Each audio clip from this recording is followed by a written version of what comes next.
Hello everyone. In this video, I would like to talk about the mean value theorem for integrals. So we already have discussed the mean value theorem for derivatives. Well, there is a similar theorem that deals with integrals.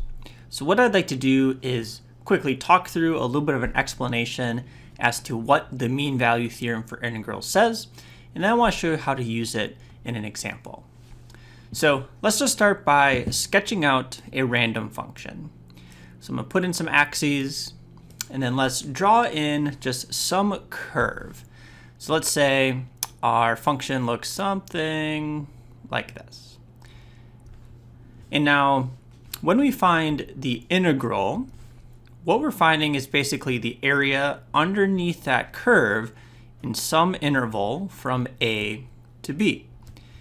So if this is our function f of x, and then I want to find the integral from a to b, what that's going to look like is the integral from a to b of the function f of x and dx. And then this is going to tell us the area underneath this curve and then bounded by the vertical line here at a and the vertical line at b, and then the last bound is the x-axis. So this integral will give me the area that is underneath this curve. Okay.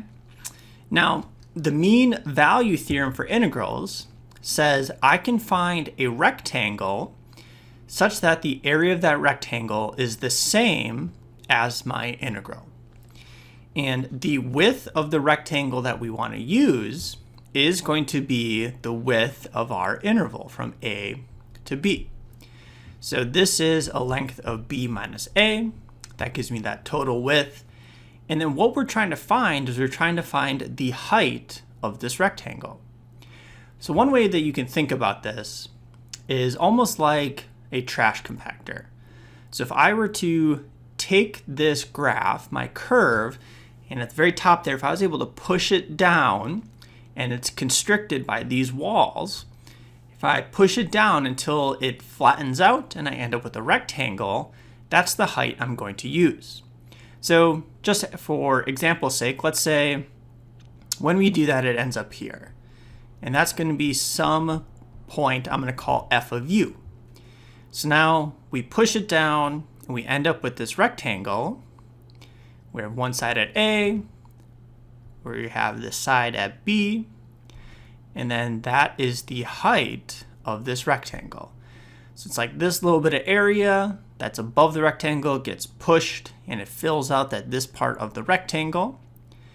And then that's the rectangle with a width of b minus a, and it has this height somewhere on our graph.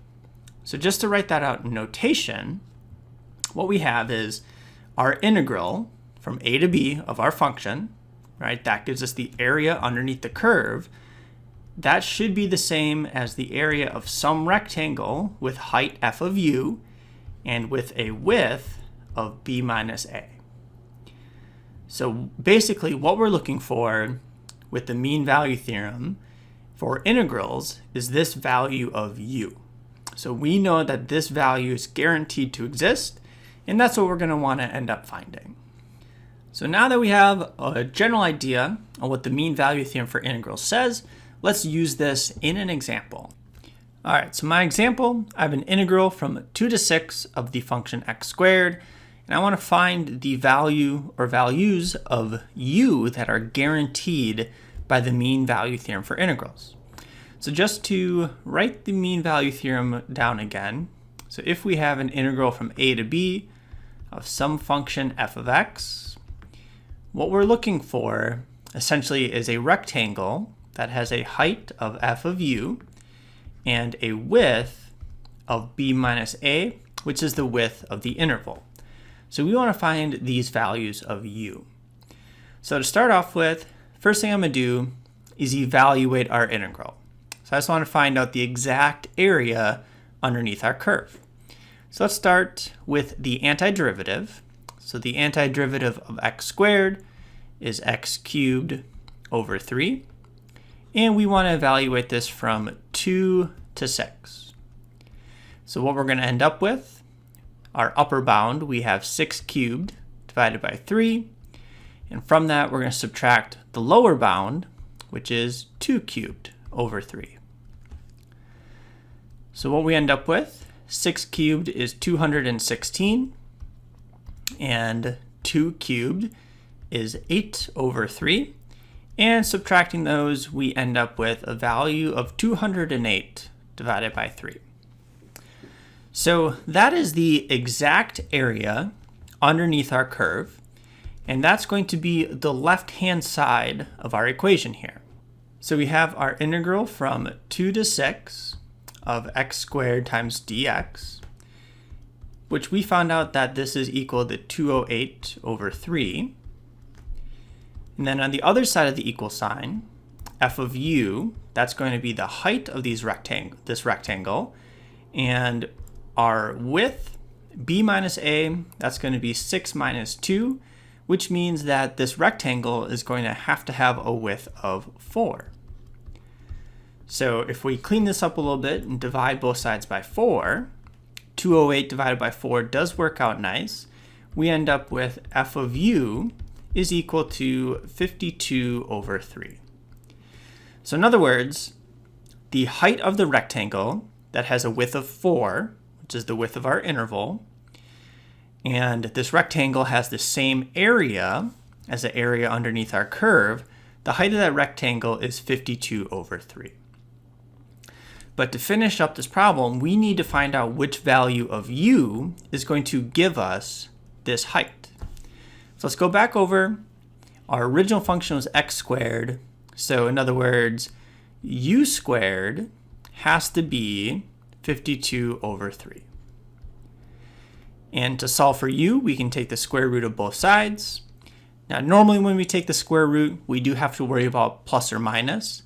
However, in this case, because the interval we're looking at is from 2 to 6, and that's entirely positive, we know that the negative, so the opposite of the square root, won't be within that interval. So we're just going to use the positive.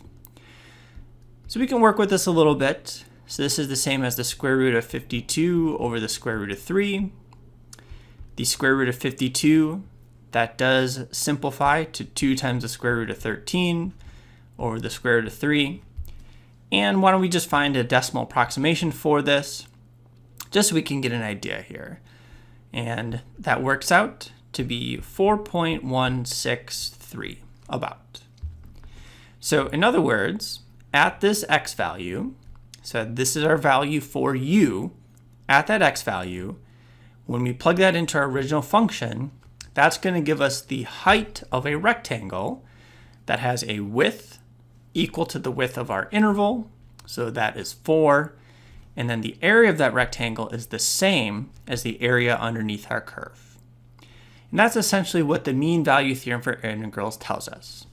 It says that this value of u has to exist, and it provides us a framework on how to find that value of u.